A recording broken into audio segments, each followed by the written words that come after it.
हरे कृष्ण। हमें आशा है कि आप सभी का निर्जला एकादशी का व्रत सफलता और श्रद्धा पूर्वक संपन्न हुआ होगा। इस निर्जला को विशेष बनाने के लिए हमारी टीम द्वारा जितने भी वीडियोस बनाए गए थे उन सभी पर कमेंट्स के रूप में और हमें व्यक्तिगत रूप से आप सबके कई मैसेजेस मिले और हमें खुशी है कि हमारा प्रयास सार्थक रहा। आप सभी को परम भगवान श्री कृष्ण की विशेष कृपा प्राप्त हुई और हमें पूर्ण विश्वास है कि आप सभी के कुछ न कुछ विशेष आध्यात्मिक अनुभव भी रहे होंगे। तो चलिए अब समय है जगन्नाथ जी का बर्थडे मनाने का। जी हाँ, आज से हजारों वर्ष पूर्व जब हमारे प्रिय जगन्नाथ जी का इस धरातल पर आविर्भाव हुआ था, वो दिन यानी ज्येष्ठ मास की पूर्णिमा तिथि और इस दिन को स्नान यात्रा के नाम से जाना जाता है। वर्ष में सिर्फ एक बार इसी दिन भगवान जगन्नाथ जी का महाअभिषेक करवाया जाता है और उस दिन भगवान जगन्नाथ, बलदेव और सुभद्रा जी को एक सुंदर और अनोखा श्रृंगार किया जाता है जिसे गजवेश के नाम से हम जानते हैं। तो चलिए स्नान यात्रा के मंगलमय दिवस पर आज हम सुनते हैं जगन्नाथ जी की स्नान यात्रा से जुड़ी एक सुंदर और मधुर कथा। अगर ये कथा अच्छी लगे तो ऐसे ही और प्रमाणभूत कथाएं सुनने के लिए इस चैनल को सब्सक्राइब जरूर कर लीजिएगा और नोटिफिकेशन भी ऑन कर लीजिए। तो चलिए आज की कथा यात्रा आरंभ करते हैं। द्वारिका के महल में आज रानियों के भवन में कुछ विशेष चहल पहल हो रही थी और उसका कारण था कि आज माता रोहिणी भगवान श्री कृष्ण की सभी रानियों को कुछ रोचक रहस्य बताने वाली थी। भगवान श्री कृष्ण और बलराम जी तो पहले से ही अपने राज्य के कामकाज के लिए सुधर्मा भवन में चले गए थे और इसलिए महल में अब सारी रानियां अकेली थी और यही तो वो समय था जो उन्होंने खास करके चुना था जब भगवान श्री कृष्ण यहाँ उपस्थित ना हो और तब वे माता रोहिणी से भगवान की वृंदावन लीलाओं की चर्चा सुने। तो आखिर वो दिन आ गया था जब श्री कृष्ण की सभी रानियां माता रोहिणी से ये जान लेना चाहती थी कि आखिर वृंदावन में ऐसा क्या हुआ था, ऐसा विशेष क्या था जिसे भगवान आज तक भुला नहीं पाए थे। और आज भी कई बार भगवान अर्धरात्रि में नींद में भी वृंदावन को, व्रज की गोपियों को और ग्वाल बालों को पुकारते रहते हैं और कई बार तो उनके विरह में रोते भी हैं। सभी रानियां ये सोचकर अत्यंत दुखी रहती थी कि हम भगवान की दिन रात इतनी सेवा करती हैं, लेकिन फिर भी हमारे स्वामी वृंदावन को ही याद क्यों करते रहते हैं। और आज इसी रहस्य से पर्दा उठने वाला था। भगवान श्री कृष्ण की सभी रानियां महल में एक बड़े से कक्ष में एकत्रित हो गई। माता रोहिणी को बीच में एक सुंदर आसन पर बिठाया गया और वृंदावन की लीलाओं को सुनने से पहले माता रोहिणी इस बात को सुनिश्चित करना चाहती थी कि जब वे ये कथाएं सुनाए तो उस समय कृष्ण और बलराम गलती से भी वहां ना आ जाए। इसलिए इस कड़ी सुरक्षा की जिम्मेदारी सौंपी गई भगवान श्री कृष्ण की बहन सुभद्रा जी को। सुभद्रा जी भी इसे अपना सौभाग्य समझते हुए दोनों हाथों को फैलाकर उस कक्ष के द्वार पर खड़ी हो गई। आखिर उनकी पहरेदारी में कृष्ण और बलराम अंदर आने की हिम्मत तो नहीं कर सकते। तो बस सारी तैयारियां हो चुकी थी और अंत में माता रोहिणी ने भगवान श्री कृष्ण की वृंदावन की सुंदर लीलाओं को कहना शुरू किया। सुभद्रा जी वैसे तो द्वार पर पहरा दे रही थी, लेकिन वे सुन भी रही थी और वृंदावन की लीला थी ही इतनी सुंदर और मधुर कि सुभद्रा मैया स्वयं भी भूल गई कि उनका कार्य बाहर से आने वाले को रोकना था और दैव इच्छा से उसी समय कृष्ण और बलराम अचानक से वहां पहुंच गए। अब सुभद्रा जी तो स्वयं इस कृष्ण रस की धारा में बह रही थी। उन्हें पता ही नहीं चला कि कब उनके दोनों भाई वहां आ गए।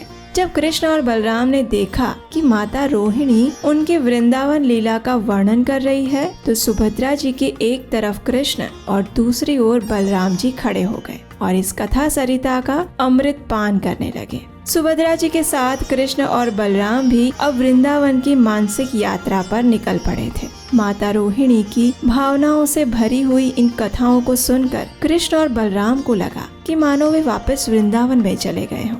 उनकी बाह्य चेतना जाने लगी। उन दोनों को वृंदावन से इतना ज्यादा विरह का अनुभव होने लगा कि उनके शरीर के अंग शिथिल पड़कर अंदर की ओर संकुचित होने लगे। उनके नेत्र इस दृश्य को पुनः देखने के लिए विशाल हो गए और इस प्रकार वृंदावन के विरह में आंसू बहाते हुए, वृंदावन कथाओं को सुनते हुए कृष्ण, बलराम और सुभद्रा जी के स्वरूप कुछ अलग ही हो गए। उनकी आंखें बड़ी हो गई, हाथ और पैर अंदर की ओर सिकुड़ गए और सुभद्रा जी जो कि दोनों हाथ फैलाकर खड़ी थी, उनके भी हाथ अंदर की ओर चले गए और दैव इच्छा से फिर एक बार उसी क्षण नारद मुनि विहार करते हुए वहां आ गए। भगवान श्री कृष्ण का ऐसा मनमोहक रूप उन्होंने आज तक कभी नहीं देखा था। वे सोचने लगे कि आखिर ये वही द्वारिका नगरी है, ये मेरे प्रभु भी वही है, लेकिन फिर भी आज ये इतने बदले हुए से क्यों लग रहे हैं।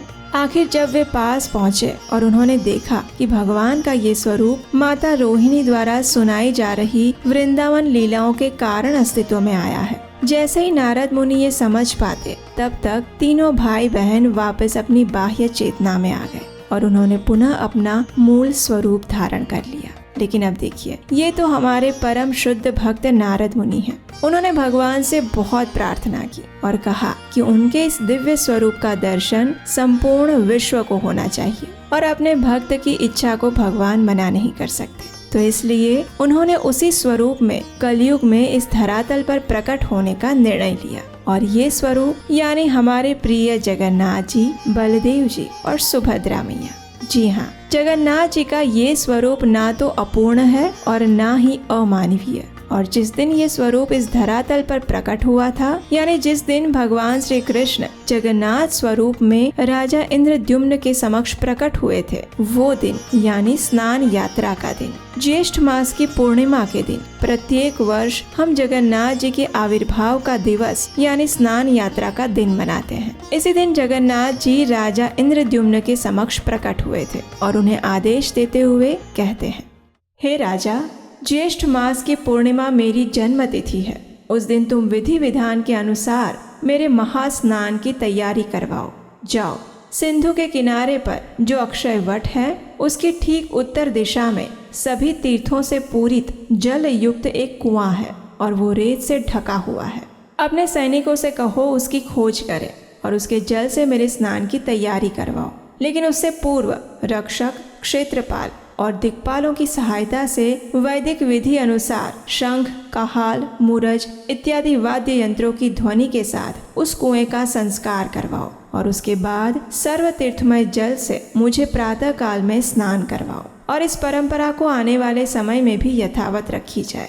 जगन्नाथ जी का यही आदेश पालन करते हुए आज भी प्रत्येक वर्ष जगन्नाथ जी को ज्येष्ठ मास की पूर्णिमा तिथि पर महास्नान करवाया जाता है। जगन्नाथ जी को प्रातः काल में पहंडी विजय करवाते हुए विशाल स्नान मंडप में ले जाया जाता है। सर्व तीर्थमय कुएं से 108 सुवर्ण घड़ों में जल भरकर लाया जाता है। इस जल में चंदन, कपूर इत्यादि सामग्री मिलाकर उसका अधिवास करते हैं और भगवान के स्नान हेतु पानी तैयार किया जाता है। अब जगन्नाथ जी, बलदेव जी और सुभद्रा मैया को उच्च वेदी पर आसीन करके 108 घड़ों के जल से उनका महाअभिषेक करवाया जाता है। उनके दर्शन करने के लिए विशाल मात्रा में लोग एकत्रित होते हैं।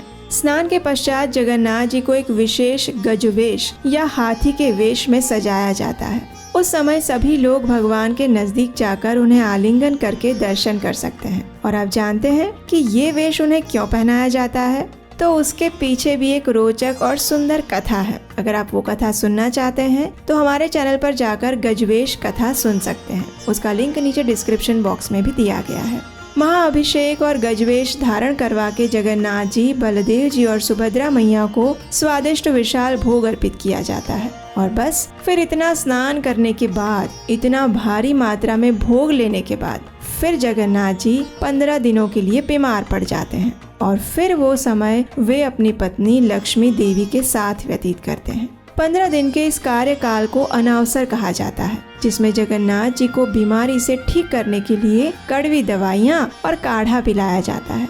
और फिर जैसे ही वे ठीक होकर बाहर आते हैं तो तभी उन्हें इच्छा होती है नगर भ्रमण करने की, क्योंकि इतने दिन से घर में थे तो थोड़ा बाहर घूमने का मन भी करता है। तो बस जब वे बाहर नगर चर्चा देखने को जा रहे हैं, वही दिन है रथ यात्रा का, जो कि अब से 15 दिन बाद आएगी। तो आज के दिन जगन्नाथ पुरी में और इस्कॉन के सभी मंदिरों में रथ यात्रा से पूर्व स्नान यात्रा का विशाल उत्सव आयोजित किया जाता है।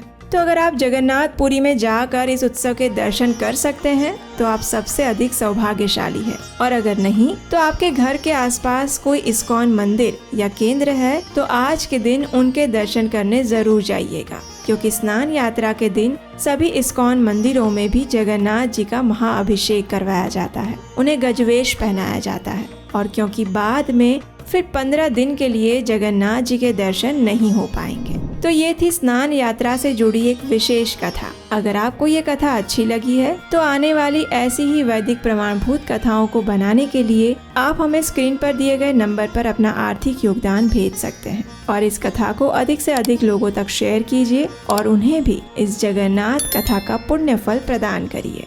तो चलिए स्नान यात्रा के विशेष अवसर पर जगन्नाथ जी की इस विशेष लीला का हिस्सा बनते हैं और उन्हें प्रार्थना करते हैं कि वे हमें अपनी शुद्ध प्रेमा भक्ति प्रदान करें। हरे कृष्णा।